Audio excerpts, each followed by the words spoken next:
Oh, hey. Oops. Hello, welcome to or welcome back to my channel. My name is Allie K. Campbell. The K stands for Cart, as in Mario. God, these get worse every week. I've been calling this Italian plumber Mario for my entire life, and I just found out, thanks to TikTok, that I've been saying it incorrectly.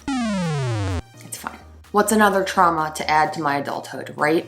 So anyway, yeah, this is my YouTube channel where I make videos about getting real, having fun, and living sober in no particular order. I'm a queer neurodivergent person, so those themes tend to pop up pretty frequently as well. For instance, this week's video, as you can probably tell by the title, will mostly focus on the neurodivergent piece, ADHD. Specifically, I'm going to get into the absolute worst parts of what my ADHD is like because we stan a queen who complains on the internet. Peachy.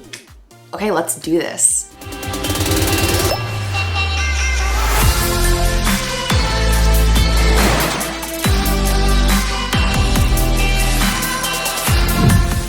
If you're wondering, by the way, why this video is phrased so awkwardly, it's just because I'm a slave to the YouTube algorithm, and sometimes I'm forced to use weird formations of words in sentences just to give myself a fighting chance to make it on the homepage. I do feel like I needed to point that out. I digress. Okay, wait, actually just one more disclaimer before I talk about my life and why it sucks. Things I'm going to talk about here are the worst parts of what my ADHD is like. This list is far from universal, and I'm sure that other people with ADHD might not agree at all or might not have these issues, so please don't take my personal experience as fact. In fact, just take it as a grain of salt. Well, maybe like a little bit bigger than a grain of salt, like a nugget of salt.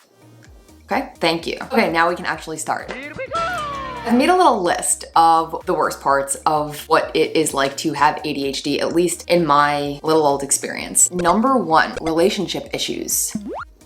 If you would have asked me a few years back, relationship issues, specifically romantic relationship issues, would probably not have even made the list, never mind been at the top of it. But the reason romantic relationship issues is at the top of my list of the worst parts about what my ADHD is like is because it's been a very real, relevant, and pervasive issue in my life recently. I'm talking in the past 2 years, meaning it has taken up a lot of headspace. It's taken up a lot of heart space, quite frankly. So similar to all of my most recent romantic relationships, let me break it down.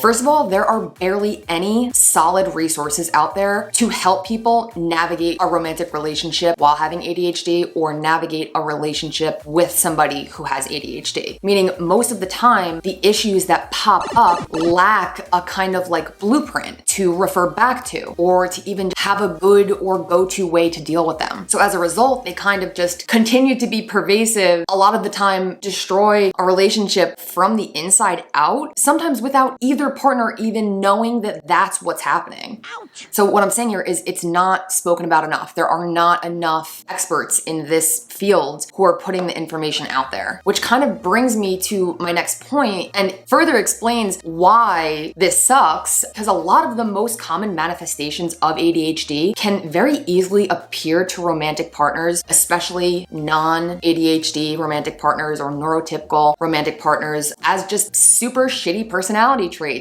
Characteristics that can do a ton of damage to your relationship and to your self-esteem and to your partner's self-esteem. I can say with complete confidence that a major reason why my last 2 serious relationships went up in flames had a lot to do with my partner's inability to deal with my ADHD-isms, or what my family has lovingly called my Allie-isms. To them, a lot of the time, it appears as laziness or unpredictability, unreliability, when in reality, I'm extremely ambitious and hardworking, quite easy to pin down when you actually, take a second to understand the way that my brain works. I'm really reliable and do show up when it matters the most. Relationship, sucker.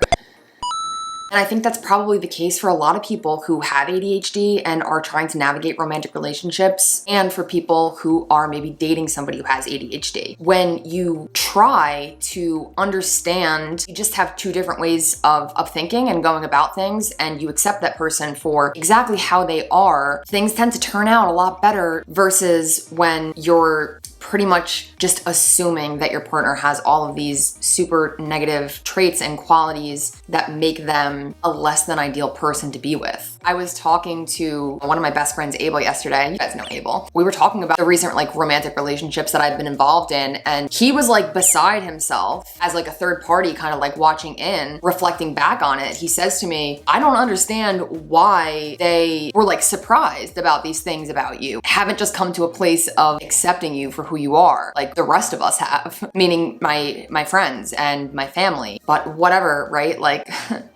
Their loss, right? Right. How cute is this? My clean cause today actually matches my little outfit. Oh, you guys can grab a discount for clean cause if you click the link in the description of this video and use the code CCRealFun, 10% off. The second thing that I feel is probably one of the worst parts about the way that my ADHD shows up is work issues. And let me be clear, I like working. I do. I'm a Capricorn stellium, and working gives me dopamines, and I like dopamines. I love working on stuff that I'm into, on stuff that I'm interested in. I can easily go 8 hours writing concepts for videos or content, filming and editing, posting that stuff to connect and build community around other queer, sober, neurodivergent person. That's my bread and butter. I like doing that stuff, and I can work very hard and very ambitiously when I'm engaged in that type of work. But if you're going to ask me or expect me to do data entry, no, it's a hard no for me, dog. The obvious problem here, right, is that we need money to live. We need work to make money. Few of us have the luxury of doing what we love or what we're passionate about, and that's true for everyone, not just people with ADHD. It's fucking sad. But for people with ADHD whose inner mechanisms are just kind of set up in a way that makes them essentially dysfunctional, unless they're doing what they love and unless they're doing something that they're very passionate about in some capacity, it takes that much more of a toll on our quality of life and our mental health. Not even to mention, aside from the actual work we have to do, most work environments are not ADHD friendly at all, especially office environments. Industries and companies that have been around for a while, in comparison to newer, more progressive brands or companies or industries who have started their culture around a place of inclusivity, or at the very least still young enough to pivot and make a necessary change to make the environment more inclusive to neurodivergent people. For instance, very, very difficult for bigger, more established brands and companies to make that type of shift. Very, very set in their ways. A lot of those companies and brands, part of the reason why they're still around as long as they have been is because their bottom line is the bottom line, right? It's not about providing fulfilling quality of life for their employees. And if that is within their culture, it's not at the top, right? The top of the rung is money. So the comfort and the happiness of their employees, especially their neurodivergent employees who kind of in the romantic relationship sense, they might see as just lazy, low production and underperformers. No, those people are not centered at all. Already off the bat, starting with more baggage than the average employee. I actually feel like I could do a whole series of videos just around work and career related topics to ADHD. The two are so intrinsically linked. For the sake of time and brevity, I will leave it at that. But do comment below and let me know if you think that it would be helpful for me to make more videos on this intersectionality of topics. I do have a lot to say. Surprise, surprise. And while you're at it, go ahead and throw me a like to help me reach my goal of never having to do a job that I hate, by helping me get that much closer to making this channel monetized. Did you do it? Thank you. The other thing that is probably one of the worst parts about what my ADHD is like, it's the co-occurring mental health conditions for me. Let's just take a look at this rundown real quick.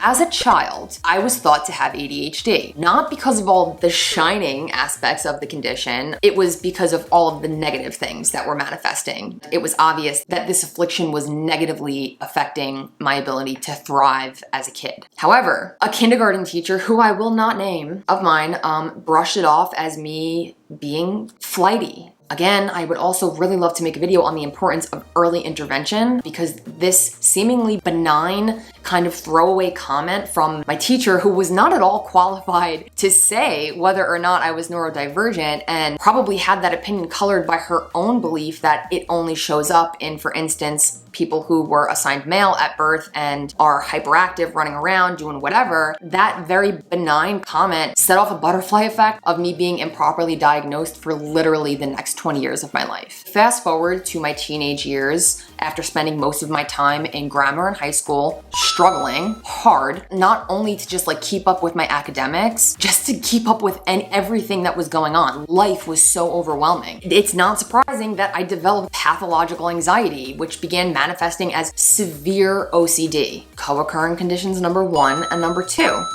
Since I had no way to deal with any of this, I turned to alcohol, and which from the very beginning was a problematic relationship. I've said this before and I'll say it again. I did not really get the luxury of like that fun relationship with alcohol. Like, it was bad for me from day one. Like I've said before, one of the first times that I drank, I took 13 shots of Bacardi Raz, immediately blacked out, fell down a flight of stairs, popped a disc in my back, and was hospitalized for alcohol poisoning. Like, let me just remind you, in case you have forgotten, that next month I will be speaking at the Sober Voices Summit Flow, fully digital event, highlighting a bunch of dope sober voices. I will be doing a talk on navigating ADHD within sobriety. If that's something that you jive with, make sure to get a ticket. The link in the description in this video. It's a sliding scale, so I would love for you guys to see me ramble on in much more detail about it. Okay, substance abuse.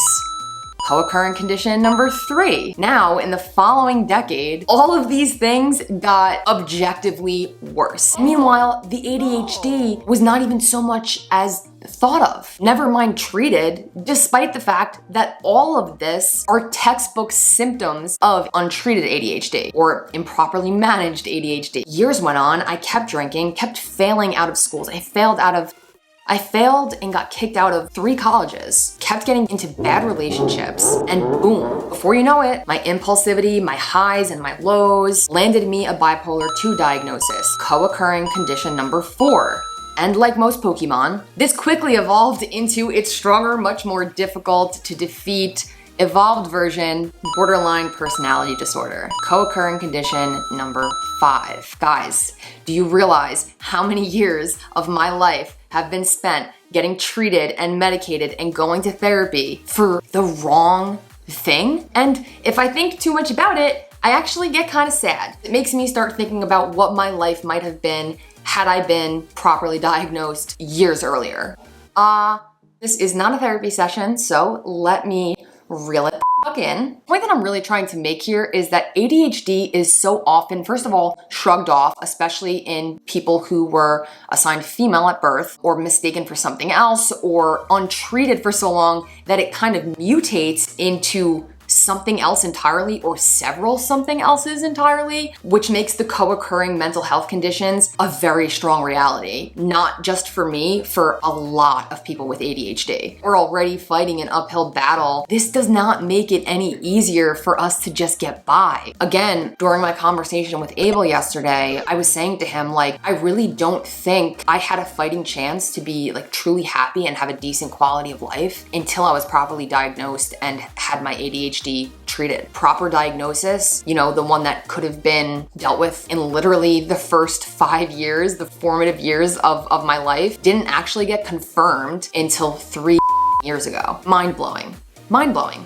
Finally, the next worst part of what my ADHD is like, and I think what might be a pretty shitty part for other people with ADHD is what I call self-mistrust. I feel like it might be very self-explanatory, but let's define it anyway. Okay. So I found this definition on some slightly sus spiritual site. It tracks nonetheless. Self-mistrust is an attitude towards one's actions and capacity to make decisions that is distrustful, usually based off of past evidence of mistakes and in general a lack of progress towards goals that one thinks are important or are anticipating with impatience. Y'all, that shit is heavy. Not being able to trust yourself, mostly because you spent the majority of your life trying desperately to just do the thing, but then not feeling able to do the thing over and over and over again, not realizing that it is a very common manifestation of executive dysfunction and that there are ways that you can work with your brain to make life easier. It's disastrous for you and for your sense of trust in yourself. It's hacking away at your ability to follow your own intuition.